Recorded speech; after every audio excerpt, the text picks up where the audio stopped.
So welcome back. और आज ये लास्ट वीडियो है इस पूरे हेमाटोलॉजी के लेक्चर का, that is about the acquired immunity. इससे पहले हम लोगों ने डील किया था अबाउट दी इन्नेट इम्यूनिटी, और अब हम लोग पढ़ेंगे एडेप्टिव इम्यूनिटी।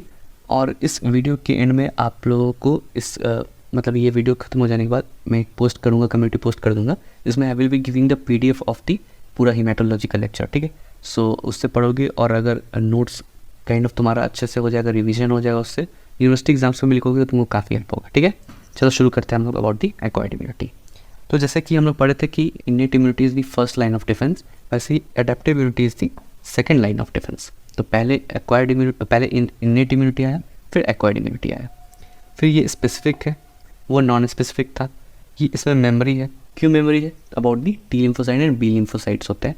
पैथोलॉजी में और से वहाँ पे इम्यूनिटी में पढ़ना है हम लोगों को। और ऐसा बताते हैं कि जब कोई इन्फेक्शन होता है तो फिर तुम्हारा बी लिम्फोसाइट डिवाइड करता है ना, टी लिम्फोसाइट्स डिवाइड करता है, and then they become P and T memory cells. तो ऐसा कुछ होता है। ठीक है, तो अब आते हैं इसमें हम लोग को मेन कंपोनेंट्स जानना है। इम्यून रिस्पॉन्स के बारे में नहीं पढ़ना है बहुत ज़्यादा, बस मेनली कंपोनेंट्स पढ़ना है। तो सबसे पहले होता है सॉल्युबल फैक्टर्स और फिर सेलुलर फैक्टर्स, जैसे कि इन्नेट में पढ़े थे हम लोग। तो सॉल्युबल फैक्टर्स में सबसे पहले आता है इम्यूनोग्लोबुलिन। ठीक है, तो तुमसे पूछा जाए इम्यूनोग्लोबुलिन किसका पार्ट है, एक्टिव एक्वायर्ड इम्यूनिटी का या इन्नेट इम्यूनिटी का? So it is a part of the acquired immunity. यहाँ पे बी सेल्स बन रहा है ना। तो इम्यूनोग्लोबुलिन का दो काम, पहला तो एंटीजन को रिकॉग्नाइज करना, दूसरा आउटकम डिटर्मिनेशन। तो आउटकम क्या होगा ये डिटरमाइन करना। ये दोनों काम तुम्हारा एंटीबॉडी का है। क्या क्या फंक्शन है? ठीक है, पहला फंक्शन है कि बैक्टीरिया के टॉक्सिन को, चाहे वायरस के पार्टिकल्स को डायरेक्टली न्यूट्रलाइज कर देगा। ठीक है, किसी वायरस पार्टिकल्स को या बैक्टीरिया के एंटीजन को डायरेक्टली न्यूट्रलाइज कर देगा, या फिर फैगोसाइटोसिस को इनहेंस करेगा। फैगोसाइटोसिस को इनहेंस करेगा, हेल्प करेगा मैक्रोफेजेस की, फैगोसाइट्स की। दूसरा ऑप्सोनाइजेशन करेगा, है ना, एंटीबॉडी जाकर के फॉरेन पार्टिकल से जाके चिपक जाएगा। तो ये एक काइंड ऑफ उसको टैग कर दिया गया, अब तुम्हारा फैगोसाइट्स आएगा, उसको फैगोसाइटाइज कर जाएगा। दैट इज ऑप्सोनाइजेशन में हेल्प किया। तीसरा है कॉम्प्लीमेंट एक्टिवेशन। पढ़े थे हम लोग अभी कि क्लासिक तुम्हारा जो क्लासिकल पाथवे। तो अभी हम लोग पढ़े थे कि क्लासिकल पाथवे जो होता है उसमें हम लोग जो कॉम्प्लीमेंट एक्टिवेशन का जो क्लासिकल पाथवे है ना, क्लासिकल पाथवे जो है उसमें एंटीबॉडीज लगता है। फिर आता है कि सेलुलर एलिमेंट्स को एक्टिवेट करता है। ठीक है, अब आते हैं हम लोग 5 जो इम्यूनोग्लोबुलिन्स है ना। ये भी थोड़ा बहुत आइडिया होगा तुम लोगों को, बट इसको अच्छे से हम लोग रिवाइज कर लेते हैं। तो 5 एंटीबॉडीज है, ए, जी, एम, डी और ई। तो ए फॉर अल्फा, जी से गामा, एम से म्यू, डी से डेल्टा और ई से एप्सिलॉन। ये हेवी चेन्स का नाम है। ठीक है, आगे अच्छे से जब पढ़ोगे बायोकेमिस्ट्री वो भी पढ़ रहे होगे। तो बायोकेमिस्ट्री इम्यूनोग्लोबुलिन्स में दो चीज होते हैं, एक होता है हेवी चेन और एक होता है लाइट चेन। ठीक है, हेवी और लाइट चेन होता है। तो ये तुम्हारा उसी एक चेन के बेसिस पर नाम है। एक होता है अल्फा, फिर अल्फा हुआ, गामा हुआ, फिर म्यू हुआ, फिर डेल्टा हुआ, फिर तुम्हारा एप्सिलॉन हुआ। उसी के नाम पर ए, जी, एम, डी और ई। तो पर्टिकुलर देखते क्या क्या फंक्शन है। ए का क्या फंक्शन? ए तुम्हारा सिक्रीशंस में पाया जाता है। कहाँ पाया जाता है? सिक्रीशंस में। तो जीआईटी का सिक्रीशन हुआ, टीएस, सलाइवा, कोलोस्ट्रम, या रेस्पिरेटरी ट्रैक्ट में होता है। रेस्पिरेटरी ट्रैक्ट में हुआ तो वहाँ पर क्या लोकल इन्फेक्शन से बचाएगा, या सलाइवा में, टीएस में तो क्या लोकल इन्फेक्शन को बचाएगा। अब इसके स्ट्रक्चर के बारे में पूछा जाएगा, तो स्ट्रक्चर वगैरह हम लोग ज़्यादा डील नहीं करेंगे यहाँ पे, क्योंकि वो पार्ट है तुम्हारा बायोकेमिस्ट्री का, है ना, तुम्हारा ज़्यादा से पढ़ रहे होगे। तो यहाँ पे हम लोग देखेंगे कि ये मोनोमर की तरह एग्जिस्ट करता है। ऐसा कुछ स्ट्रक्चर है इसका वाई जैसा। ठीक है, ये इसका स्ट्रक्चर है मोनोमर का। बट जब ये सिक्रीट होता है तो ये डायमर बन जाता है। डायमर के फॉर्म में सिक्रीट होता है। ठीक है, ये हो गया और ऐसा कुछ। ठीक है, इस फॉर्म में तुम्हारा सिक्रीट होता है, that is the dimer form. ये था IgA के बारे में। ठीक है, अब आता है IgG। इसके बारे में स्पेशल पॉइंट्स क्या है? तो सबसे पहला ये पूरे सभी इम्यूनोग्लोबुलिन में सबसे ज्यादा पाया जाने वाला इम्यूनोग्लोबुलिन है, मोस्ट एबंडेंट है। दूसरा, ये 4 टाइप्स का सब टाइप्स होता है, IG 1, 2, 3, 4। तो 1 और 3 का काम है ये कॉम्प्लीमेंट को एक्टिवेट करेगा, कॉम्प्लीमेंट एक्टिवेशन। 2 और 4 का काम है कि इम्यूनोग्लोबुलिन रिसेप्टर के साथ इंटरैक्ट करता है on the phagocytes, so helps in opsonization and phagocytosis. एक स्पेशल पॉइंट और है, ये प्लेसेंटा को क्रॉस करता है। तो प्लेसेंटा को क्रॉस करता है तो मदर से बच्चे में तुम्हारा IgG, है ना, IgG तुम्हारा पास ऑन होता है थ्रू दी प्लेसेंटा फॉर्म। अब आता है IgM। अगर IgG मोस्ट एबंडेंट था तो IgM तुम्हारा लार्जेस्ट है। क्या है? लार्जेस्ट है। प्राइमरी रिस्पॉन्स में जब प्राइमरी सेकेंडरी रिस्पॉन्स आगे इम्यूनिटी जब पैथो वाला या माइक्रो वाला जब हम पढ़ाएंगे तो वहाँ सही से बताएंगे। तो प्राइमरी रिस्पॉन्स में जो मेन एंटीबॉडी है दैट इज़ IgM। ठीक है, दैट इज़ IgM। और सेकेंडरी रिस्पॉन्स में कौन सा होता है? सेकेंडरी रिस्पॉन्स में दैट इज़ IgG होता है। तो main antibody of the primary response ऐसे याद करो, तुमको हेल्प हो जाएगा।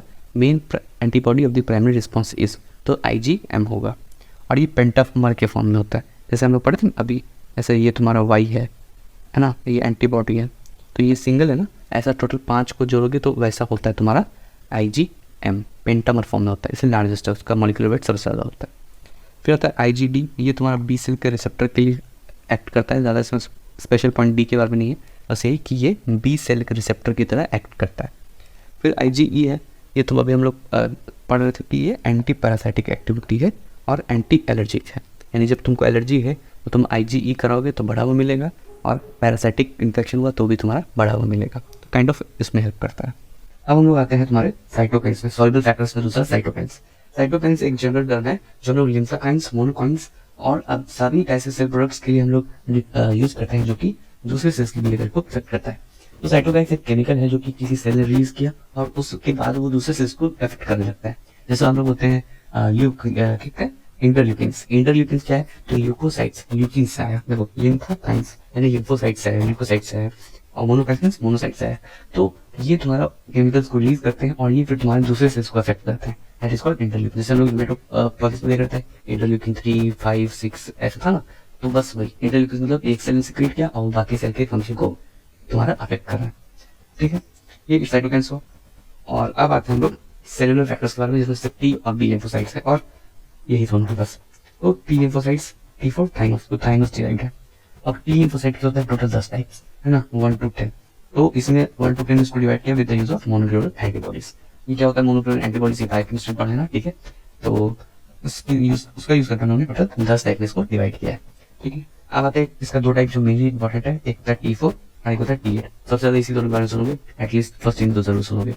ठीक है, तो T4 are called the helper inducers. Helper inducers, they help in cell to cell interaction, cell cell interaction help करता है। ठीक है, जब T4 सेल्स तुम्हारा स्टिमुलेट हो जाए तो ये तुम्हारा लिम्फोसाइटिक माइटोजेनिक फैक्टर को इलैबोरेट करता है।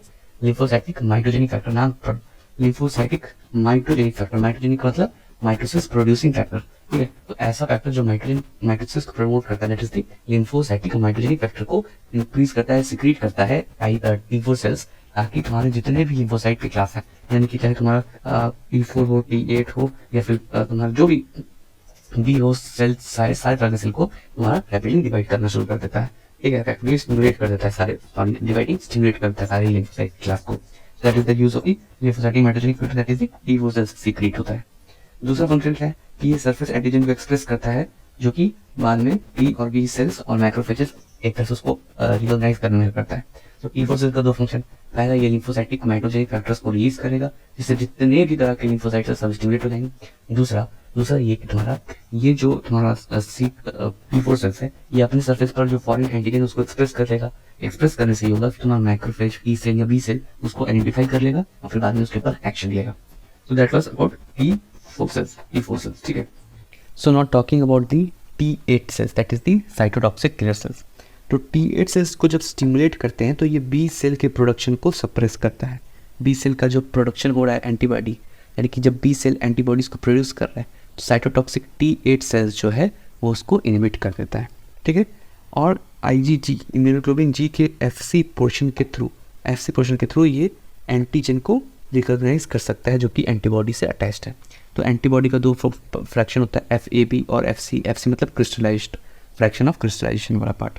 तो उस FC फ्रैक्शन से क्रिस्टलाइजेशन फ्रैक्शन ऑफ IgG की मदद से ये एंटीजन को डिटेक्ट कर सकता है। ठीक है, ये हुआ T लिम्फोसाइट्स के बारे में। ठीक है, दूसरा है तुम्हारा B लिम्फोसाइट्स। ठीक है, B लिम्फोसाइट्स होता है उन सब के सरफेस पर इम्यूनोग्लोबिन्स होते हैं जो कि अपने FC पोर्शन के थ्रू अटैच होते हैं। ठीक है, अपने FC पार्ट के थ्रू बी सेल के मेम्ब्रेन से अटैच्ड होते हैं। ठीक है, और ये क्लोनल एक्सपेंशन और डिफ्रेंशिएट करके, यानी बी सेल्स डिफ्रेंशिएट करके 2 तरह के सेल्स बनाते हैं। एक होता है प्लाज्मा सेल और एक होता है मेमोरी सेल। प्लाज्मा सेल का काम क्या है? पर्टिकुलरली एक सिंगल टाइप ऑफ एंटीबॉडी को बनाना। ठीक है, स्पेसिफिक एंटीबॉडी बनाना, सिर्फ एक, यानी कि IgE बना रहा है एक प्लाज्मा सेल तो IgE बनाएगा, या IgD बना रहा है तो D ही बनाएगा। और दूसरा होता है मेमोरी सेल्स। मेमोरी सेल्स जो होता है वो प्लाज्मा सेल्स को प्रोड्यूस करता है। क्या करता है? प्लाज्मा सेल को प्रोड्यूस करता है। ठीक है, तो ये क्रिस्प में था, ऐसा नहीं कि ये पूरी तरह से यही है। हेमाटोलॉजी में इससे ज़्यादा नहीं पढ़ना है। एक बार ज़रूर से ज़रूर प्लीज़ बुक रीडिंग करो, स्टैंडर्ड बुक्स पढ़ो, गाइटन गैनोंग, एकेजन, जो भी पढ़ना है तुम्हें। और जो मैंने इसको पढ़ा दिया इसके बाद तुम एक बार स्टैंडर्ड बुक को ज़रूर पढ़ो, थॉरो रीड करो, तो जो भी तुमको बीच में ऐसा लग रहा है कि गैप्स है वो सब फिल हो जाएगा। जो बेसिक्स था मैंने वो सब बता दिया, तो इससे तुमको काफ़ी हेल्प हो जाएगा। ठीक है, and if you found this video very good, very helpful for you, तो प्लीज़ शेयर करो अपने दोस्तों के साथ। सो नेक्स्ट जो टॉपिक होगा इसके बाद I will be discussing about the muscular physiology, ठीक है, नर्व एंड मसल फिजियोलॉजी से डिस्कशन करेंगे हम लोग।